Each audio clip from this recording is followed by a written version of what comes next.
The smell of burning hair is something that just doesn't leave your sinuses, no matter how hard you scrub.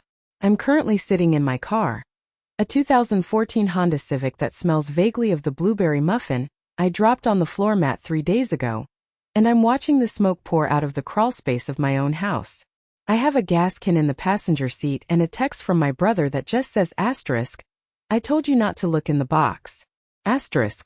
Okay, so to explain how we got here, I have to rewind about 6 months. I'm not crazy, or at least I didn't think I was until Tuesday. I bought this place in late spring. It was one of those fixer-upper deals that look great on Zillow but feel like a tomb once you get the keys.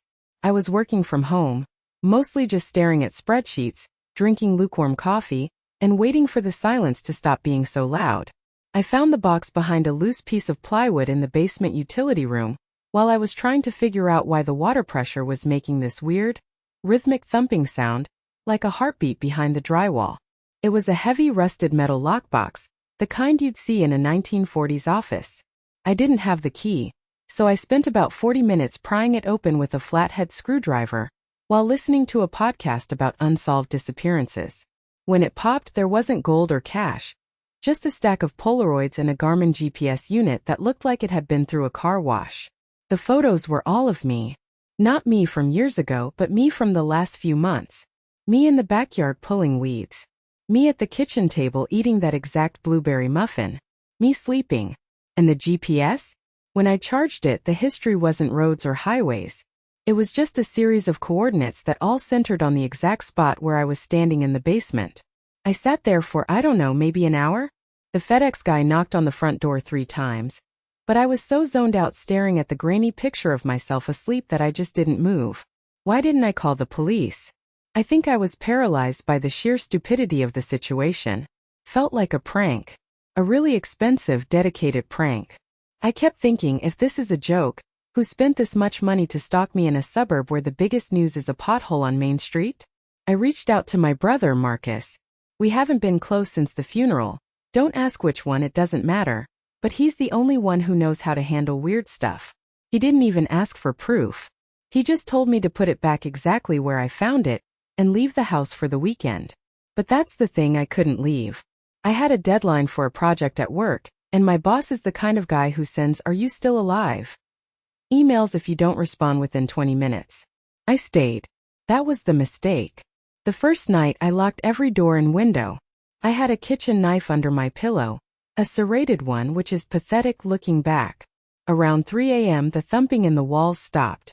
It was replaced by a sound like dry leaves being dragged across hardwood floors.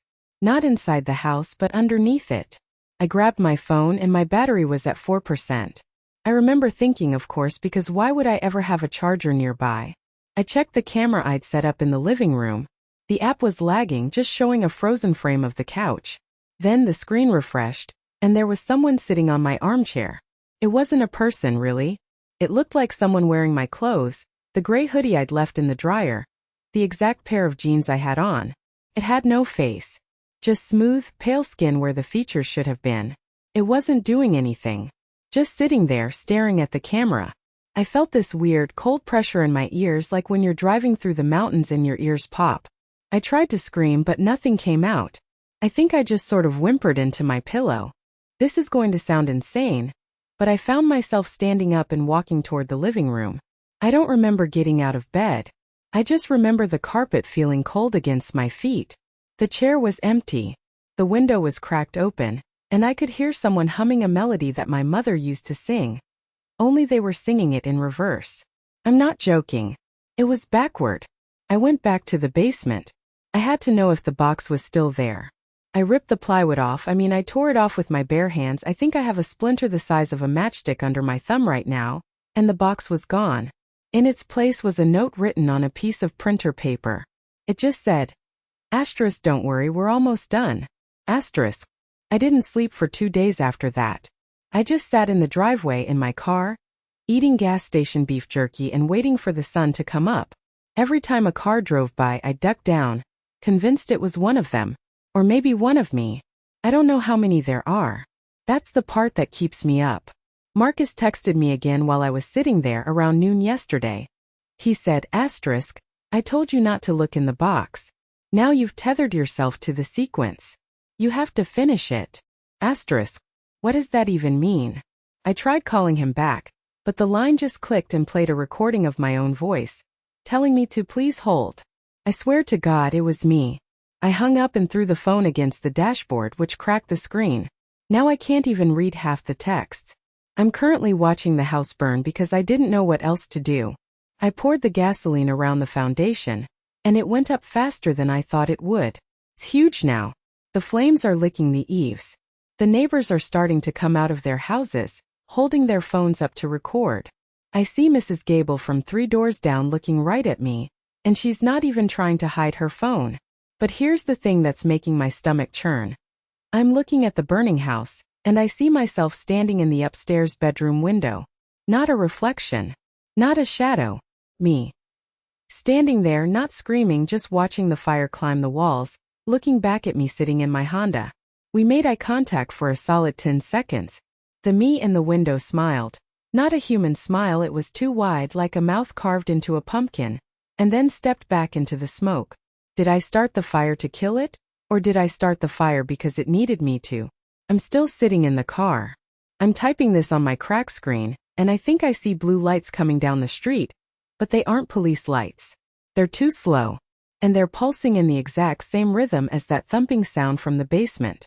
Wait, my phone just buzzed.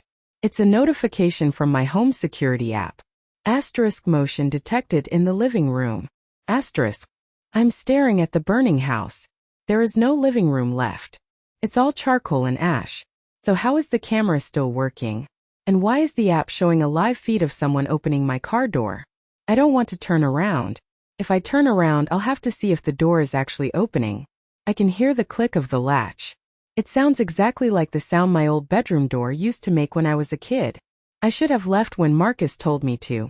Or maybe I should have just never bought the house in the first place. But then looking back, I don't think I had a choice. It feels like I've been sitting in this driver's seat for a lot longer than a few minutes. The blueberry muffin on the floor mat. It's not stale. It's still steaming like I just took it out of the oven. Why is it still hot? I can smell the hair burning again. Only this time it's not from the house. It's coming from the back seat. I think I'm going to just keep typing until the battery dies or... Oh, the door just clicked open. It's not a person. It's the box. The metal lockbox is sitting on the passenger seat, and it's open. There's a new Polaroid inside sitting right on top. It's a picture of me sitting in this car typing this out. My eyes in the photo are scratched out, but the hand holding the phone is moving. In the photo, the hand is reaching for the door handle. I really hope whoever finds this knows that I tried to run. I really tried. But I don't think I'm the one driving anymore. The car is starting to move, and my feet aren't even touching the pedals. Wait, is that Marcus standing on the curb? He's waving at me. Why is he waving at me? He doesn't look like Marcus. He looks like he doesn't have a face either. The streetlights are turning off one by one. I should probably stop typing, but the car won't let me stop. The screen is glitching, and every time it flickers, the text I just wrote disappears. I'm just going to hit send. I hope this goes through. I really hope this goes through. If you see a 2014 Honda Civic with a cracked windshield, don't stop. Don't look inside. Just keep driving.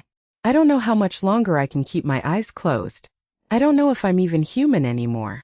Everything is getting so quiet. I can't hear the fire anymore. I can't hear anything. Is the engine running? I don't hear an engine. I'm not in the car. Where am I? The box. It's opening again.